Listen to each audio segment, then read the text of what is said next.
Ladies and gentlemen, welcome aboard our flight to Whistler, Canada. On this journey, we will be dissecting Prince Harry's interview with Good Morning America. Buckle up. Welcome back to my channel, Leilani of Barbados. Today we're going to talk a little bit about the interview with Reeve, and we're going to also look at some other shenanigans that went on down in Whistler. Let's get into it. Invictus Games, which Harry founded as part of his work with wounded service members. And he and Meghan gave GMA exclusive access this week. Hold on a minute. First of all, we're going to be very surgical about this, okay? Because there's a lot to learn from this interview that Harry gave. So first we hear that Harry founded the games, which we know is not entirely true. It was through the royal family and the influence of Prince Philip that Harry was part of these games. And in fact, Prince William was part of it before. Anyways, they're saying that Prince Harry founded the games. If that's true, then why does Meghan have to be the one to grant access to the games? You already see that she has put her Meghan claw upon this one and only project that Prince Harry really has. Are you cooking that? Sometimes depends on what it is. Yeah. Are you gonna? I feel my competitive juices flying. He's talking about competitive juices. Harry seems very outside of himself already. He is about to say something here, but then he doesn't quite say it. I feel my competitive juices. I imagine that Meghan was off camera. Of course, she's going to be off camera whenever he's being interviewed. You see her jump in. What was that? Why did they even have to include that in here? How did you get the news that the king was ill? I spoke to him. And what did you do next? I jumped on a plane and went to go see him as soon as I could. We know that's not true. In a video that I did, I'll link it here, I did a timeline of all the days and nights that passed that Harry could have jumped on a plane and quietly gone to see his father, and he did not. He waited till the very last moment, and then he was only given 12 minutes. He did not do what he could have done as soon as he could have done it. That is not true. How was that visit for you emotionally? Look, I love my family. Look, I love my family. Does that remind you of anyone? Look, I was really ashamed. Here are all the times that Meghan Markle has said, look. No, look, because he's not going to be a prince. I guess he learned how to talk like that during the Oprah interview. This is this abrasive way that Meghan has of speaking that Harry has now taken on completely as his own personality. How was that visit for you emotionally? And Harry decides to answer with, look, it's not the right response to the stimulus. When you say emotionally, that's where he could become more pensive, more thoughtful. Look, I love my family. It's a very defensive way of answering is all I want to say anyway. The fact that I was able to get on a plane and go and see him and spend any time with him, I'm grateful for that. What's sort of your outlook on his health? That stays between me and him. This just don't make no sense, okay? Harry, who has merched his father's illness from day one, put out press releases that he has spoken to his father, put out press releases that he sent, Princess Catherine and his father messages to get well soon. You're being asked a simple question. What is your outlook on his health? That's positive or negative. I have a positive outlook on my father's health and his recovery. That's it. Instead, he says, that stays between me and him. Huh? I mean, he's not asking you for the diagnosis or for the prognosis. He's just saying, what is your outlook, Harry, as his son? Are you positive? Are you supportive? That's really a very kind question. By the way, I just want to say Reeve is a very nice interviewer. He's out here in the open air. There is obviously Meghan just stage left off frame. And yet he is treating Harry like they are the only two people in a room. And that takes a good interviewing skill to be able to do that. But yet, Harry's like, no, that's just between me and him. That's a perfect opportunity to open up and show yourself as a human being. But anyway, it gets better, I'm sure. An illness in the family can have a galvanizing or sort of reunifying effect for a family. Absolutely. Is that possible in this case? Yeah, I'm sure. I mean, throughout all these families, I see it on a day-to-day basis. The strength of the family unit coming together. So he's just drawing on an example to say that there is a unification hope for him because he's watching other families that are being unified through illness or through injury in the case of the veterans. And he thinks that could be applicable to his situation. But guess what? It's not. Those veterans, those people who have suffered injury in the course of duty and so on, did not slander their family, did not go on Oprah and decide to drop a huge lie bomb on the world. Those other veterans aren't dealing with that. So the unification process for them is different from yours. Well done. Just physically being in California, how have you processed the fact that there's so much happening back with your family where you come from? I have my own family, so as we all do, right? So, my family and my life in California is as it is. I've got other trips planned. Okay, hold on. You're in California, the interviewer is saying. You have your family, you live in California. How are you going to build with your family in England? Fair question. His answer, well, I have my own family. Boy, are you dumb? Calling Rose dumb, and dumber to the front of the plane. That's what he said. And then he's asking, how are you going to get back with your family who lives in England? He's very hell-bent on saying that him and Meghan have isolated themselves. They are now, they have pulled up the drawbridge. They are now their own people and their own island.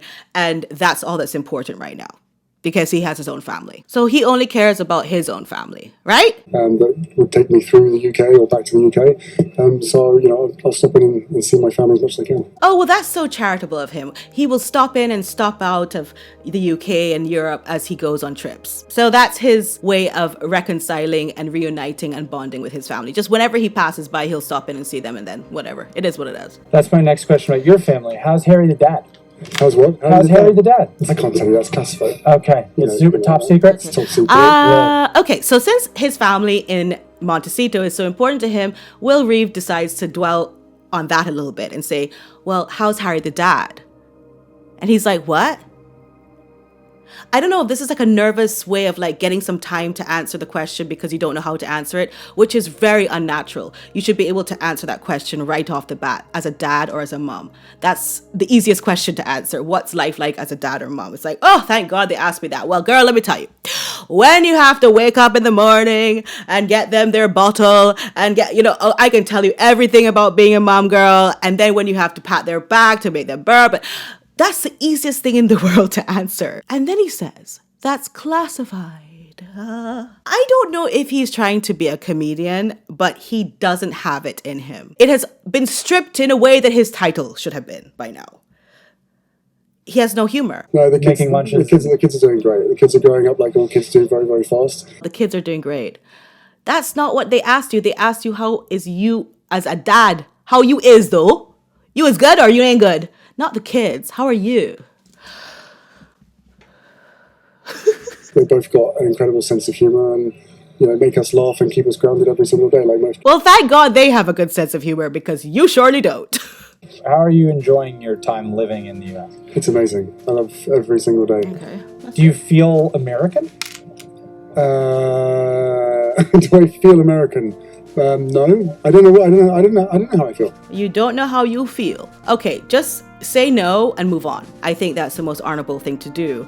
Since you're a prince of a monarchy in the United Kingdom, I don't think anyone is obligated to feel American when they have that title and that responsibility towards another country. Because Meghan is off camera, staring deep into his soul, he's like, oh, well, actually, I don't know how I feel.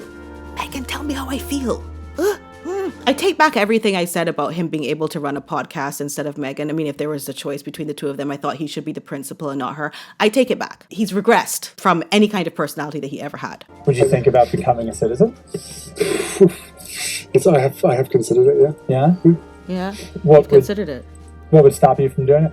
I have no idea.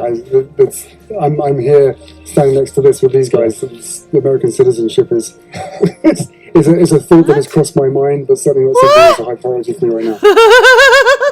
Okay, wait, stop. Let's stop a little bit and talk about this. So he's saying that he has considered it. Good.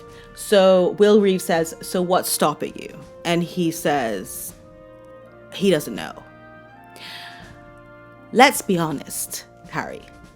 What's stopping you is that you would then lose your titles, which you need in order to make money. It's so easy to answer these questions quickly and move on instead of being so deceptive. The easiest thing in the world to get an American green card and citizenship is to marry an American. He married Meghan. Why hasn't he got his green card yet? In 2 years, if he's still with her, he could then get his American passport. Instead, he decided to apply for a 0-1 visa, which is now under investigation. It's a very specialized visa and you shouldn't just get it and do a lot of foolishness as well. I don't know if people understand that, because people seem to be buying this thing that it has to be a long process or he has to consider it and then he has to go through a lot to get it. He does not. Okay, this is not an arranged marriage or a fake marriage or fraudulent marriage. He's really married to her and they really are still together. So he could have got that long time ago. Don't let him fool you. Aside from Invictus, what's keeping you busy when you're out of the house? Everything. Yeah? Everything in the house, everything outside the house.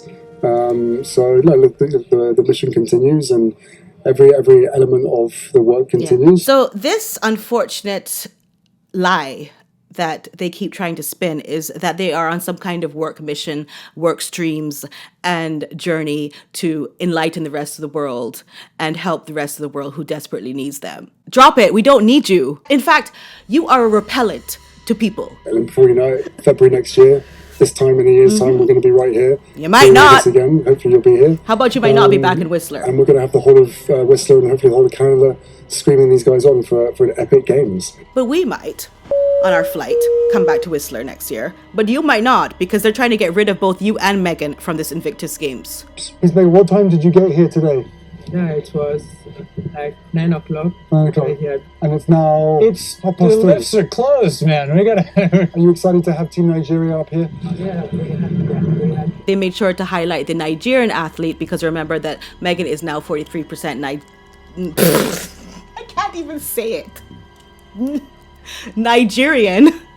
So they talked to this Nigerian athlete and talked to him about how hard he's working. Anyway, just to round this video off, I will just talk a little bit about Michael Bublé, who was on our flight to Whistler. I don't know if you noticed him. He was in first class with his wife, Luisana. Luisana's Argentinian. Now, if you remember, Meghan Markle got a favor from her uncle on her father's side to work in Argentina at the US Embassy for a few months. It's very vague as to how long she worked there. And she did an interview where she said that she spoke Espanol, my darlings. College. I double majored theater and international relations, and then I went and worked for the U.S. Embassy for a bit. And where? In Argentina, in Buenos Aires. That's sensational. Isn't it You great? speak Spanish? I do now, but they speak Right. a very different kind of Spanish. It's Castellano, so it almost sounds. So as you can see there, she is lying.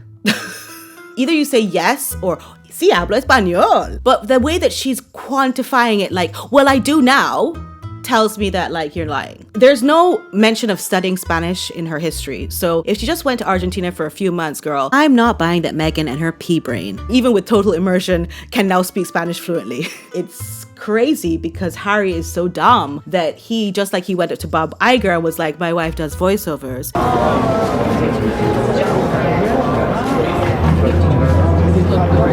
He went up to Luisana, allegedly, and was like, Luisana, my wife, speaks Castellano, Italiano, Argentino. And Meghan gets completely terrified and goes, stop, because she can't speak Spanish. Girl.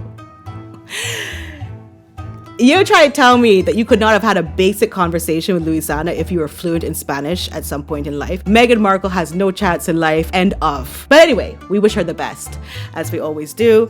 And thank you so much for watching me. If you did like this video, please press subscribe. Also, like this video if you did like it. It really helps my algorithm. I will see you on the next flight back to Montecito. Enjoy the rest of your holiday here. Love you. Bye.